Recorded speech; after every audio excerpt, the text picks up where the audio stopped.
Hello friends, तो चलिए आज के इस वीडियो में जानते हैं जो पॉलिटी का टॉप 40 क्वेश्चन है। आप लोग को 40 क्वेश्चन का प्रैक्टिस सेट होने वाला है जो कि बिहार बीपीएससी टीआरई 3 के लिए बहुत ही इम्पोर्टेंट है।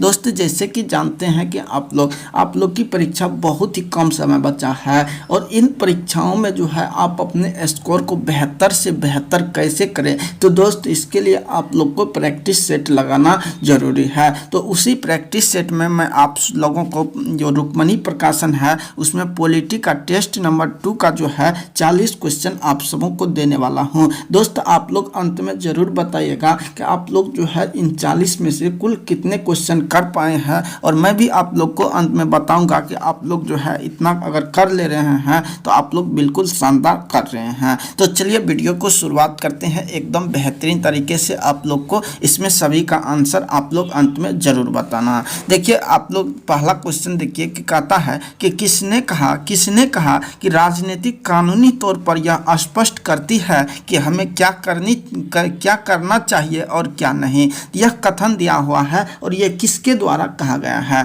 तो दोस्त, आप लोग इसका आंसर दीजिएगा। तो इसका सही जवाब क्या हो जाएगा? अरस्तुत जो है इसका बिल्कुल सही जवाब हो जाएगा। यहाँ पर अरस्तुत से कौन कौन सा क्वेश्चन बनेगा तो वो भी यहाँ पर जान लीजिए। अरस्तुत की बात करें तो इसका किताब का नाम जो है, ये बुक का नाम है वो है पॉलिटिक्स। क्या है? पॉलिटिक्स जो इसके बुक का नाम है। पूछेगा कि अरस्तु के गुरु का नाम क्या है, तो अरस्तु के गुरु का नाम प्लेटो है। क्या है? प्लेटो इसके गुरु का नाम है। और प्लेटो के गुरु कौन है? सुकरात है। आप लोग याद रखेंगे। पूछेगा कि पॉलिटिक्स का पिता किसे कहा जाता है या राजनीतिक विज्ञान का पिता किसे कहा जाता है, तो हम क्या आंसर देंगे? तो हम आंसर देंगे अरस्तुत। क्या देंगे दोस्त? अरस्तुत हम इसका आंसर देंगे। तो ये सभी क्वेश्चन आप लोग याद रखेंगे। और प्लेटो की बुक का नाम क्या है? द रिपब्लिक इसके बुक का नाम है। तो चलिए देखते हैं अगले क्वेश्चन की ओर। देखिए, अगला क्वेश्चन है कि प्लेटो की पुस्तक का नाम क्या है। तो अभी बताए हैं कि प्लेटो के पुस्तक का नाम क्या है, तो द रिपब्लिक। क्या है? द रिपब्लिक प्लेटो की पुस्तक है। और पॉलिटिक्स किसका है? तो ये अरस्तुत के पुस्तक का नाम है। लेकिन अर्थशास्त्र भी बहुत ही इंपॉर्टेंट है जिसका दोस्त राजनीतिक से ही संबंध है, जिसमें मौर्य काल के प्रशासनिक और राजनीतिक व्यवस्था को बताया गया है। तो इस पुस्तक के लेखक कौन है मेरे दोस्त? तो अर्थशास्त्र के लेखक चाणक्य है। कौन है? चाणक्य है, जिसे क्या नाम से? विष्णुगुप्त या कौटिल्य के नाम से जाना जाता है। क्वेश्चन पूछेगा कि भारत का मैकियावेली किसे कहा जाता है, तो आंसर क्या देंगे हम? चाणक्य आंसर देंगे। आप लोग इसको याद रखेंगे। और हमारा क्वेश्चन का आंसर जो है ऑप्शन नंबर ए बिल्कुल सही जवाब हो जाएगा। नेक्स्ट अगले क्वेश्चन की और अगर हम बढ़ो तो दोस्त, अगला क्वेश्चन आपके सामने है कि क्वेश्चन है कि किसने राजनीतिक की तुलना स्त्री और पुरुष के शारीरिक संबंध से की है। तो राजनीतिक की तुलना जो है स्त्री और पुरुष के शारीरिक संबंध से ये किसके द्वारा किया गया है? बर्नार्ड क्रिक के द्वारा। किसके द्वारा दोस्त? बर्नार्ड क्रिक के द्वारा किया गया है। तो हमारा आंसर ऑप्शन नंबर ए सवाल के लिए बिल्कुल सही जवाब हो जाएगा। इसको हम ध्यान में रख लेंगे। अगला क्वेश्चन की बात करूं मेरे दोस्तों, अगला क्वेश्चन है कि हिंद स्वराज किसकी पुस्तक है। आप सभी जानते होंगे कि हिंद स्वराज जो है ये महात्मा गांधी के द्वारा लिखा गया पुस्तक है। इसको कब लिखा था? तो 1919 ईस्वी में लिखा गया है। और ये किस भाषा में है मेरे दोस्तों? गुजराती भाषा में है। इसको हम याद रख लेंगे। तो आंसर हमारा ऑप्शन नंबर बी बिल्कुल सही जवाब हो जाएगा। इसको हम जरूर ही याद रखेंगे। और इसी तरह महात्मा गांधी के आप लोग एक पुस्तक और जो है इंडियन ओपिनियन बहुत ही प्रचलित पुस्तक है। तो ये महात्मा गांधी की ही पुस्तक है। हिंद स्वराज, सत्य के साथ मेरे प्रयोग, ये सभी महात्मा गांधी के किताब है। आप लोग इसको याद रखेंगे। चलिए नेक्स्ट क्वेश्चन की और अगर हम बढ़े तो अगला क्वेश्चन है कि नेपाल में लोकतंत्र के लिए संघर्ष के संबंध में कौन सा कथन सही है। तो क्वेश्चन कहता है कि लोकतंत्र के संघर्ष के लिए कौन सा कथन सही है, कहाँ? नेपाल में। तो आप लोग को बताना है। ऑप्शन ए देखिए है कि संघर्ष में नेपाल नरेश की सहमति। ऑप्शन बी है 7 राजनीतिक दलों के गठबंधन द्वारा आंदोलन। ऑप्शन सी है संघर्ष को सफलता बनाने के लिए विदेशी आक्रमण। और ऑप्शन नंबर डी है उपर्युक्त में से एक से अधिक। तो आप लोग इसका आंसर बताइएगा। लेकिन इसका सही जवाब जो होगा दोस्त वो आंसर होगा ऑप्शन नंबर बी कि 7 राजनीतिक दलों के गठबंधन द्वारा आंदोलन। ये लोकतंत्र के संघर्ष के संबंध में एक सही कथन है। लेकिन क्वेश्चन आएगा कि भारत के पड़ोसी देश ने नेपाल ने 6 अप्रैल 2006 को 7 राजनीतिक दलों के गठबंधन द्वारा जबरदस्त आंदोलन चलाया और इसी के आंदोलन के अंत सफलता इसे मिल गई। तो आप लोग इसको याद रखेंगे और ये संघर्ष 2006 में चलाया गया था, आप लोग इसको याद रखेंगे। अगले क्वेश्चन की ओर बढ़ूं तो अगला क्वेश्चन है मेरे दोस्त कि कौन सा लोकतंत्र के विस्तार में सहायक नहीं माना जाता है। तो लोकतंत्र के विस्तार करना है तो वो कौन सा ऐसा तत्व है जो सहायक नहीं माना जाता है। तो ऑप्शन नंबर ए की बात करें तो जनता की संघर्ष, अगर जनता संघर्ष करेंगे तभी लोकतंत्र का विस्तार होगा। कथन कहने का मतलब ये सहायक है। ऑप्शन बी है कि उपनिवेशों की स्वतंत्रता, उपनिवेश का ये स्वतंत्रता, ये भी कथन इसमें सहायक है। लेकिन विदेशी शासक का आक्रमण, अगर विदेशी शासक आक्रमण करेंगे तो क्या लोकतंत्र जो है विस्तार हो पाएगा? नहीं होगा। तो हमारा आंसर जो है ऑप्शन नंबर सी सवाल के लिए बिल्कुल सही जवाब हो जाएगा। आप लोग इसको हम याद रख लेंगे। अगले क्वेश्चन की ओर बढ़ूं तो दोस्त अगला क्वेश्चन आपके सामने है कि क्वेश्चन है कि अधिकार सामाजिक जीवन की वे दशाएं हैं, अधिकार सामाजिक जीवन की वे दशाएं हैं जिसके बिना मनुष्य अपना पूर्ण विकास नहीं कर पाता है। मनुष्य पूर्ण विकास नहीं कर पाता है, यह कथन किसका है? आप लोग को इस स्टेटमेंट के बारे में बताना है कि यह कथन किसके द्वारा दिया गया था। तो इसका सही जवाब हो जाएगा ऑप्शन नंबर ए लॉस्की। क्या हो जाएगा? ऑप्शन नंबर ए अगर आप लोग दिए हैं तो आप सभी का बिल्कुल सही जवाब होने वाला है। चलिए बढ़ते हैं अगले क्वेश्चन की और अगला क्वेश्चन है मेरे दोस्त कि भारतीय संविधान में नागरिक को कितने प्रकार के मौलिक अधिकार प्रदान करता है। तो अभी वर्तमान की बात कर रहा है तो वर्तमान में जो है 6 मौलिक अधिकार की बात करता है। लेकिन दोस्त यहाँ आएगा मूल अधिकार। तो मूल अधिकार जो है हमारे भारतीय संविधान में किस देश के संविधान से लिया है? तो ये यूएसए के संविधान से लिया गया है। इसका उल्लेख संविधान के किस भाग में है? तो भाग नंबर 3 में है। इसे संविधान के मैग्ना कार्टा के नाम से भी जाना जाता है, याद रखेंगे। और जो है अगर हम बात करें मूल अधिकार के तो मूल अधिकार आर्टिकल नंबर कहां से कहां तक है? तो मेरे दोस्त ये आर्टिकल नंबर 12 से 35 तक मूल अधिकार की चर्चा की गई है, जिसमें 6 प्रकार के मौलिक अधिकार की चर्चा की गई है। लेकिन प्रारंभ में जब संविधान जब लागू हुआ था तो उस समय कुल 7 मौलिक अधिकार थे और इन जो 7वें मौलिक अधिकार जिसे संपत्ति के अधिकार कहते हैं दोस्त, इसे यानी कि आप लोग को 1976 यानी 78 ईस्वी में एक संविधान संशोधन हुआ था, 44वां संविधान संशोधन। और इसी के द्वारा जो संपत्ति का अधिकार था इसे हटा करके एक विधिक अधिकार में आर्टिकल नंबर 300 के ए में रख दिया गया है। तो इसको आप लोग याद रखेंगे। और वर्तमान में अभी 6 मौलिक कर्तव्य है जो हमने अमेरिका के संविधान से लिया है। चलिए अगले क्वेश्चन की ओर बढ़ूं तो अगला क्वेश्चन है कि संपत्ति के अधिकार को मौलिक अधिकार की सूची से कब हटाया गया। तो अभी बताए हैं कि ये 44वें संविधान संशोधन 1978 के द्वारा इसे हटा दिया गया है। तो आप लोग इसको याद रखेंगे। नेक्स्ट अगर अगले क्वेश्चन की बात करूं तो वो दोस्त अगला क्वेश्चन है कि भारतीय संविधान में मौलिक कर्तव्य की सूची संविधान में कब जोड़ी गई है। तो दोस्त यहाँ आएगा मौलिक कर्तव्य या जिसे मूल कर्तव्य कहते हैं। तो ये सब प्रावधान हमने कहाँ से लिए हैं? तो ये रूस के संविधान से लिए हैं। कहाँ से? रशिया के संविधान से लिए। और ये हमारे भारतीय संविधान के किस भाग में जोड़ा गया है? तो सबसे पहले आप लोग जानिए कि एक संविधान संशोधन हुआ था जिसे 42वें संविधान संशोधन कहते हैं। और 42वां संविधान संशोधन कब हुआ था? तो 1976 ईस्वी में हुआ था। और इसी 1942वें संविधान संशोधन के तहत संविधान में जो है 10 मौलिक कर्तव्य को जोड़ा गया था। और इस मौलिक कर्तव्य जोड़ने के लिए कौन सी समिति गठन की गई थी? तो सरदार स्वर्ण सिंह समिति का गठन किया गया था। तो इस 10 मौलिक कर्तव्य को कब जोड़ा गया? तो हमारा आंसर यहाँ से निकल जाएगा 1976 ईस्वी में। लेकिन सरदार स्वर्ण सिंह समिति की सिफारिश पे गठन किया गया था। आप लोग इसको याद रखेंगे।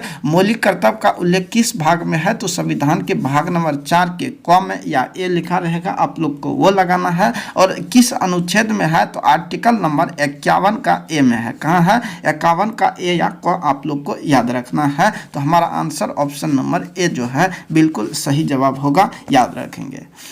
नेक्स्ट अगला क्वेश्चन है कि निम्नलिखित कथनों में से कौन सा एक सही कथन है। तो आप लोग को सही कथन के बारे में बताना है।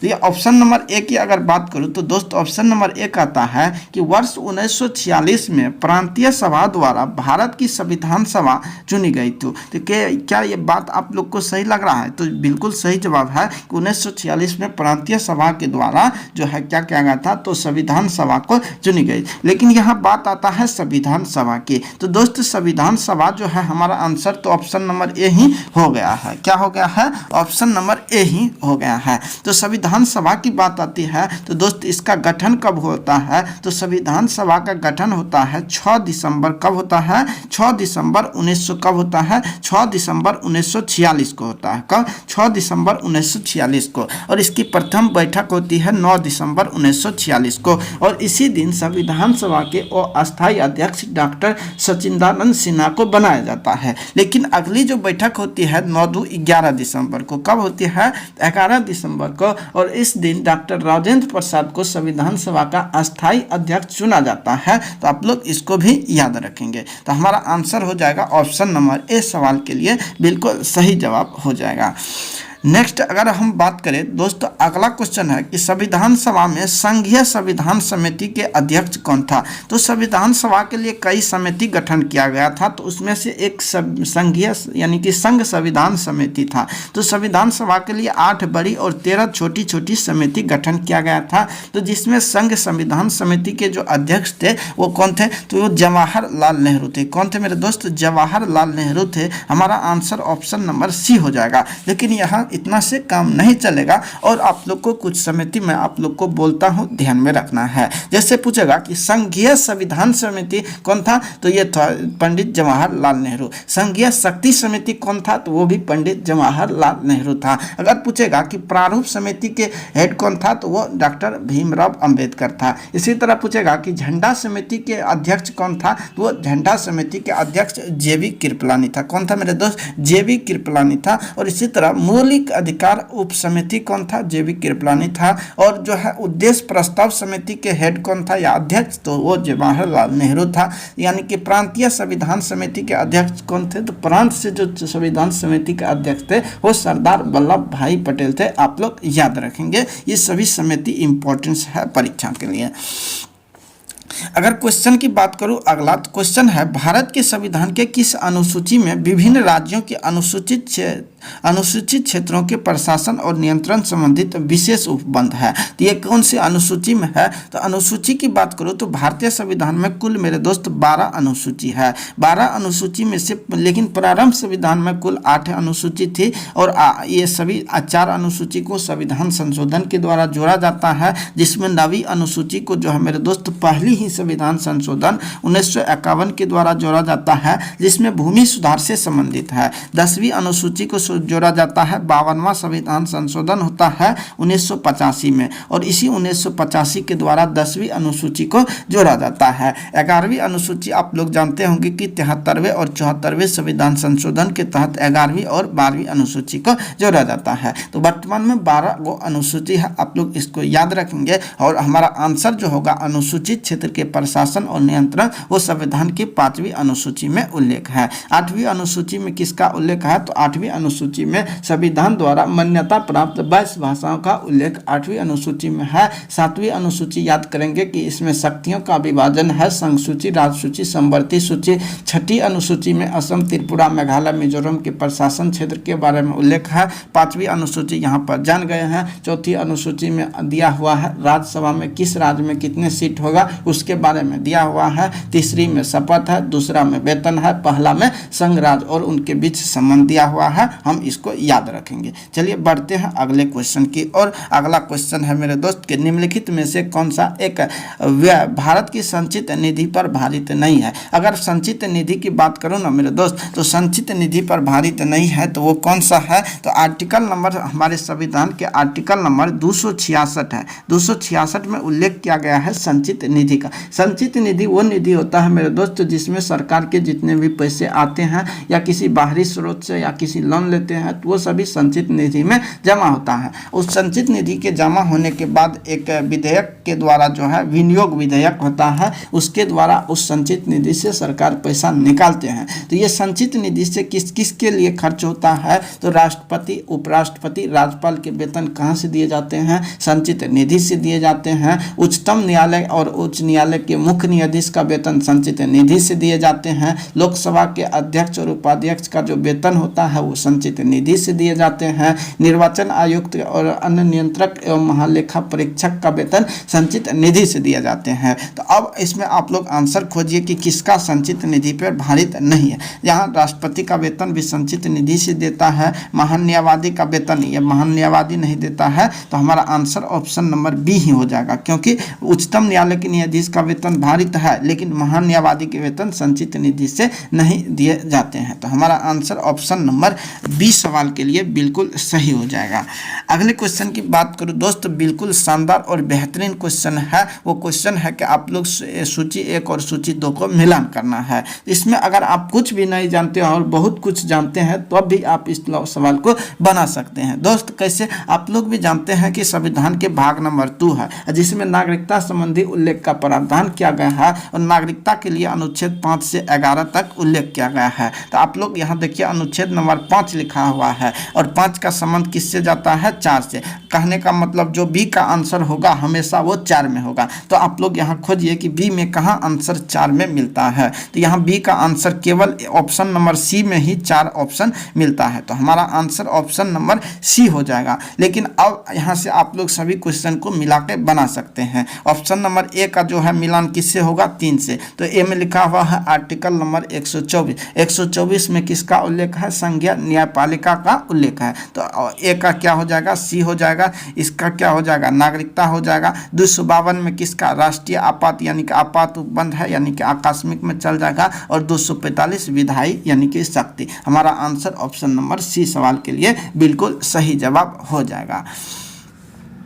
अगले क्वेश्चन की बात करूं तो दोस्त अगला क्वेश्चन है कि निम्नलिखित में से कौन सा संविधान उत्तर संस्था है। संविधान उत्तर संस्था उस संस्था को कहते हैं मेरे दोस्त जिसका उल्लेख संविधान के किसी भी भाग में नहीं किया गया है बशर्ते कि उसे संवैधानिक प्रावधानों के तहत वो रखा गया है। तो अगर बात करें वित्त आयोग तो 200 आर्टिकल नंबर 280 में वित्त आयोग का गठन के प्रावधान है, अर्थात ये संविधान की संवैधानिक संस्था है। संघ लोक सेवा आयोग आर्टिकल नंबर आप लोग जानते होंगे कि 315 किस में, आर्टिकल नंबर 315 में संघ लोक सेवा आयोग का उल्लेख है। लेकिन योजना आयोग की बात करें तो इसका उल्लेख भारतीय संविधान के किसी भी अनुच्छेद में नहीं किया गया है। ये इसका गठन हुआ था, आप लोग जानते होंगे कि 15 मार्च 1950 को मंत्रिमंडल के आदेश के तहत इसका गठन किया जाता है। यह हमारा आंसर ऑप्शन नंबर सी सवाल के लिए बिल्कुल सही जवाब होगा, हम इसको याद रखेंगे। अगला क्वेश्चन है कि भारतीय संविधान के किस अनुच्छेद में राज्य द्वारा प्राथमिक मातृभाषा शिक्षा में दिए जाने की उल्लेख है। तो भारतीय संविधान की अगर हम बात करें संविधान की भाषा की तो आर्टिकल यानी कि भाग नंबर 17 को आप लोग जानते होंगे जिसमें राष्ट्रीय यानी कि भाषा का उल्लेख किया गया है। इसमें जो भाषा का उल्लेख किया गया है अनुच्छेद नंबर कहाँ से कहाँ तक है, तो आर्टिकल नंबर 343 से लेकर के कहाँ तक, 351 तक है। कहाँ तक, 351 तक भाषा का उल्लेख है। भाग नंबर 17 में भाषा का उल्लेख है और 343 कहता है कि संघ की राजभाषा क्या होगी, हिंदी होगी। 344 में प्रावधान किया गया है कि जो है एक राज्य भाषा यानी कि भाषा आयोग के गठन के प्रावधान है। 348 का अनुच्छेद कहता है कि सुप्रीम कोर्ट और में प्रयुक्त होने वाली भाषा है। हमारा सवाल का आंसर होगा कि प्राथमिक मातृ शिक्षा में किए जाने वाली भाषा जो है वो है ऑप्शन नंबर सी में आर्टिकल नंबर यानी कि 350 इंपॉर्टेंस है, यानी कि ये आप लोग इसको याद रखेंगे। ऑप्शन नंबर सी सवाल का बिल्कुल सही जवाब होगा। नेक्स्ट अगला क्वेश्चन है कि भारतीय संविधान के किस अनुच्छेद में अनुसूचित जनजाति के लिए राष्ट्रीय आयोग का प्रावधान है। अगर बात करें राष्ट्रीय अनुसूचित जनजाति आयोग तो वो आर्टिकल नंबर 338 के ए में प्रावधान किया गया है। लेकिन पूछेगा कि राष्ट्रीय अनुसूचित जाति आयोग का किस में है, तो आर्टिकल नंबर 338 में राष्ट्रीय अनुसूचित जाति आयोग के बारे में प्रावधान है। 16 आप लोग जानते होंगे कि 16 में किसका उल्लेख किया गया है मेरे दोस्त, 16 में उल्लेख किया गया है आप लोग का आर्टिकल नंबर 16 में लोक नियोजन में अवसर की समानता के बारे में बताया गया है। तो हमारा आंसर ऑप्शन नंबर ए को लगाएंगे और बिल्कुल सही जवाब हो जाएगा। अगले सवाल की बात करूँ तो भारतीय संविधान में नवीनतम संशोधन के साथ संशोधन की कुल संख्या कितनी हो चुकी है, तो लेकिन वर्तमान में अभी कुल 106 बार संशोधन हो चुका है। लेकिन सवाल के हिसाब से जो आंसर हो जाएगा इसमें क्या हो जाएगा, तो इसमें सवाल का आंसर हो जाएगा उपर्युक्त में से कोई नहीं। तो हमारा आंसर ऑप्शन नंबर ई सवाल का बिल्कुल सही जवाब हो जाएगा। अगला क्वेश्चन की और बात करूँ तो दोस्त अगला क्वेश्चन है कि मूल संविधान में कितनी भाषाओं को मान्यता दी गई थी। तो मूल संविधान में 14 भाषा को मान्यता दी गई है। भाषा का उल्लेख किस अनुसूची में है? 8वीं अनुसूची में है। किस भाग में है? भाग नंबर 17 में है। आर्टिकल कहाँ से कहाँ तक है? तो ये आर्टिकल नंबर 343 से 351 तक भाषा का उल्लेख किया गया है। तो आंसर ऑप्शन नंबर सी होगा। लेकिन वर्तमान में पूछेगा कितनी भाषा है? वर्तमान में 22 भाषा है। 15वीं भाषा को जो है 21वें संविधान संशोधन के तहत जोड़ा गया है। और जो 3 अन्य भाषा है नमक यानी जिसे कहते हैं नेपाली, मणिपुरी और कोंकणी, इसे जो है 71वां संविधान संशोधन के तहत, और बोडो, डोगरी, मैथिली और संथाली को जो है ये आप लोग को याद रखेंगे कि इसे जो है 92वें संविधान संशोधन के तहत जोड़ा गया है संविधान में। इस प्रकार संविधान में कुल 22 भाषा का उल्लेख है। अगला क्वेश्चन की बात करूँ, अगला क्वेश्चन है कि भारत का संविधान डैश से लागू हुआ था। तो भारत का संविधान कब लागू हुआ मेरे दोस्त? तो संविधान की बात करूँ तो सबसे पहले 15 अगस्त 1947 हमारा देश आज़ाद होता है, और 26 नवंबर 1949 को संविधान बन के तैयार होता है। लेकिन 26 जनवरी 1950 को संविधान लागू होता है। तो आंसर ऑप्शन नंबर सी बिल्कुल सही जवाब होगा। चलिए बढ़िए अगला क्वेश्चन की और क्वेश्चन है कि भारतीय नागरिक के मौलिक अधिकार डैश में दिए गए हैं। तो मूल अधिकार का उल्लेख संविधान के भाग नंबर 3 में है। आंसर ऑप्शन नंबर बी होगा। आप लोग इसको याद करेंगे।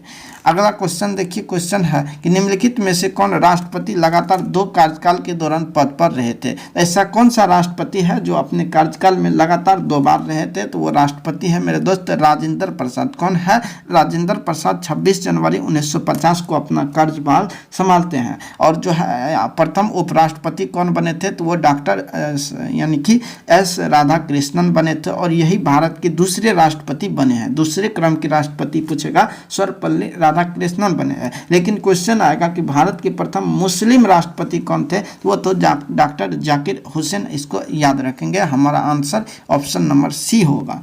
चलिए बढ़िया अगला क्वेश्चन की और मेरे दोस्त अगला क्वेश्चन है कि राष्ट्रीय आपात की स्थिति की घोषणा की जारी नहीं की जा सकती है यदि संसद डैश अवधि के भीतर उसे अनुमोदित प्रदान न करे। तो कितने समय के अंदर? तो ये 1 माह के अंदर, यानी कि 1 माह के अंदर अगर संसद इस अवधि के लिए अनुमोदन न प्राप्त करे तो ये जारी नहीं रहेगी। तो हमारा आंसर ऑप्शन नंबर ए हो जाएगा। लेकिन आपात उपबंध की बात करें तो भारतीय संविधान के भाग नंबर आप लोग 18 को जानते होंगे, जिसमें आपात उपबंध संबंधी व्यवस्था का प्रावधान है। आपात उपबंध जो कि आर्टिकल नंबर 352 से लेकर के 356 तक उल्लेख है, जो हमने किस देश के संविधान से लिए हैं? जर्मनी के संविधान से लिए हैं मेरे दोस्त। 3 प्रकार के आपात का उल्लेख है, राष्ट्रीय आपात, राष्ट्रपति शासन और वित्तीय आपात। राष्ट्रीय आपात लगाने के 3 आधार है। कौन कौन? सशस्त्र विद्रोह, बाह्य आक्रमण और आंतरिक अशांति।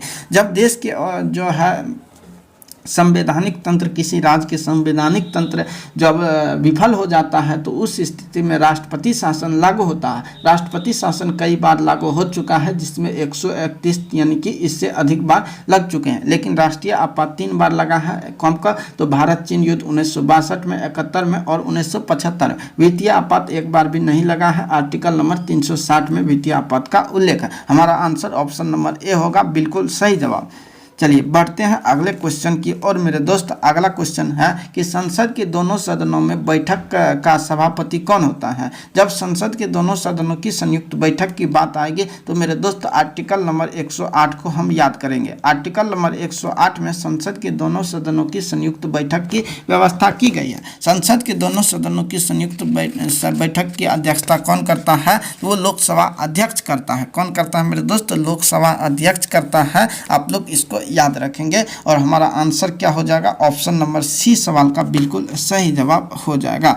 अगला क्वेश्चन देखिए, क्वेश्चन है कि संविधान की संकल्पना का उद्भव सबसे पहले कहाँ हुआ था? तो संविधान जो सबसे पहले लागू हुआ था मेरे दोस्त वो कहाँ है? संयुक्त राज्य अमेरिका में, जिसकी संविधान 1787 ईस्वी में बना था। कब? 1787 में बना था और मार्च 1789 ईस्वी में संविधान लागू हुआ था। अमेरिका के संविधान में कुल अगर अनुच्छेद की बात करें तो कुल 7 अनुच्छेद अनुच्छेद है जो विश्व का सबसे छोटा संविधान साबित होता है। वैसे ही मोनार्को का संविधान इससे भी छोटा संविधान है, लेकिन सबसे छोटा संविधान जो है मोनार्को का ही होगा। आप लोग इसको भी याद रखेंगे। लेकिन पूछेगा कि दुनिया का सबसे बड़ा और लिखित संविधान किस देश का है, तो वो देश दोस्त अपना भारत देश है, जिसका संविधान विश्व का सबसे बड़ा और लिखित संविधान है। हम लोग इसको याद करेंगे। लेकिन पूछेगा कि ग्रेट ब्रिटेन का संविधान जो है लिखित है या अलिखित, तो हम आंसर देंगे अलिखित, क्योंकि वहां से हमने बहुत सारे प्रावधान को लिए हैं, तो इसीलिए वो क्वेश्चन बनता है। चलिए अगला क्वेश्चन देख लेते हैं।